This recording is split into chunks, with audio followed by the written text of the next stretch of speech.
দেখুন আমার ছেলের জন্য সকালে ত্রিফলার জন্য ভিজিয়ে রেখেছি। এই যে বৈদ্যনাথে ত্রিফলার জন্য নিয়ে এসেছি।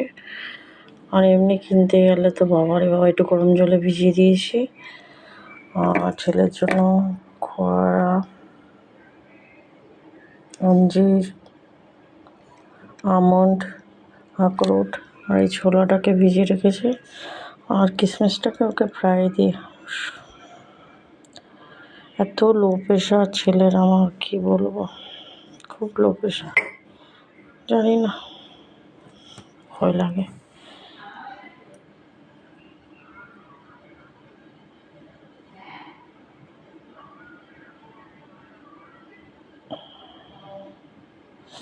অল্প অল্প করে কিনে রাখি ওর জন্য, চেষ্টা করি